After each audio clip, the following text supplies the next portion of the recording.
Mabuhay mga kaperlas! Ito po ang inyong lingkod na si Pearly na bumabati ng mapagpalang araw sa ating lahat.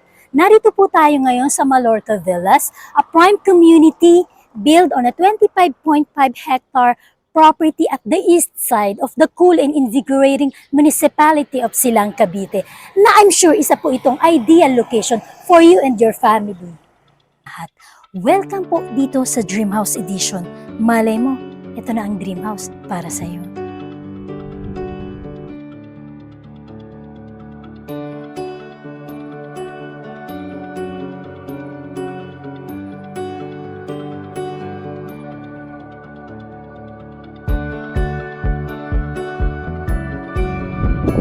But before we proceed, gusto ko po kayong imbitahan na mag-subscribe, like, share, and hit the notification bell para ma-update po tayo sa susunod po natin mga videos. Mallorca Villas features 5 different Spanish Mediterranean-inspired villas. And these are the Casa Madrid, Casa Barcelona, Casa Valencia, Ibiza and duplex units, and the Casa Cordoba. Narito po tayo ngayon sa Casa Ibiza, dito po sa Mallorca Villas. So ang location po natin dito po sa Barangay Maguliam, Silang, Cavite. So this is a 2-story house with a lot area of 100 square meters and floor area of 80.53 square meters. So this villa comes with 3 bedrooms, 2 toilet and bath. Meron po tayong carport and front yard.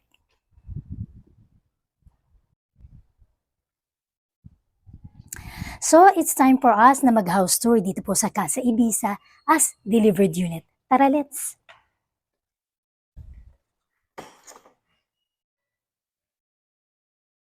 So upon entry, ito po yung ating magiging living area. So dito naman po yung ating magiging dining area. So ayan. And ito po yung ating magiging kitchen area naman. So ang kitchen area natin, meron na siyang nakatiles na yung ating kitchen countertop with stainless steel na sink. Okay. So dito po sa ground floor, naka-located po yung ating pong first bedroom. So check po natin. So ito po yung ating first bedroom dito po sa ground floor. So ito yung ating ceiling, ano. Tapos meron din po tayong built-in cabinet.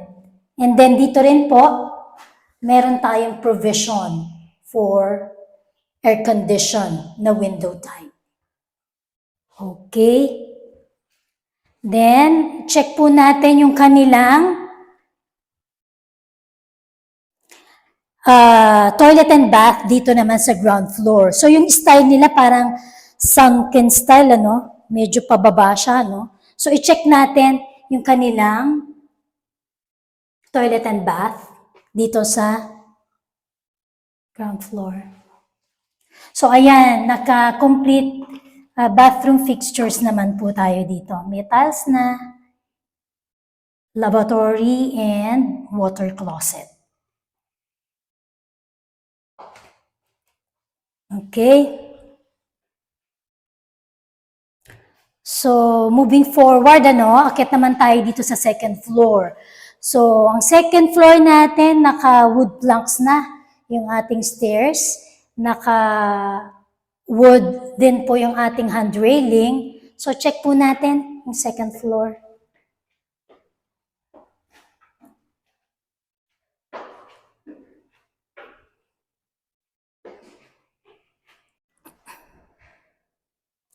So, nandito na po tayo sa second floor. Yung kanila pong flooring ay naka-vinyl.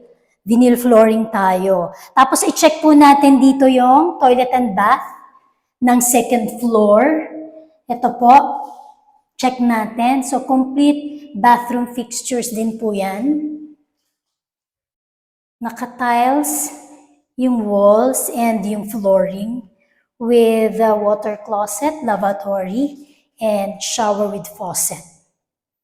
Okay, ito naman po, i-check naman natin yung second bedroom. So, ayan, meron na provision for aircon. Ito, meron na din tayo ritong outlet, ano. Tapos, ang ganda rin ng window natin. Enhanced steel window po tayo. And meron din po tayo ditong built-in cabinet. Okay. And then next, i-check naman natin yung master bedroom. Okay. Ito po yung ating master bedroom. May provision din po tayo sa aircon. Meron din po tayong built-in cabinet. And yan yung ating ventilation na mga windows natin. Maganda, no? And ito po yung ating access po natin dito sa ating balcony. So, si master bedroom po ang may access. So, i-check po natin dito yung ating balcony.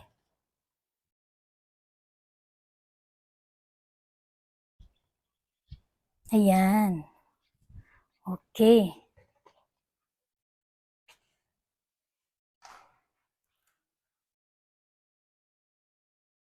Okay, dito na po tayo, ha?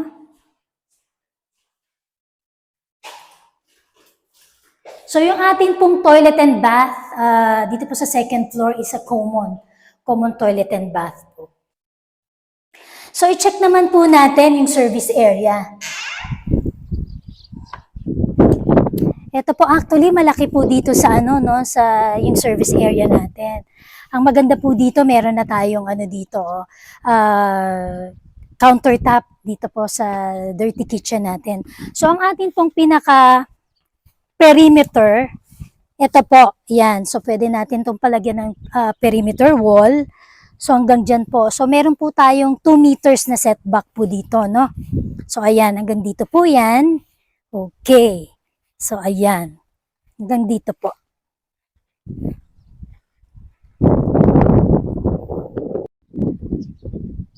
So, yung service area po natin hanggang dito, no?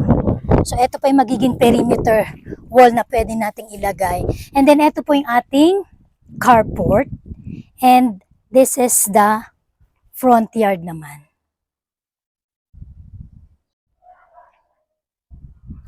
So, ayan, I'm sure nabigyan ko po kayo ng idea na makakatulong po para maisakatuparan po ang inyong pong dream house.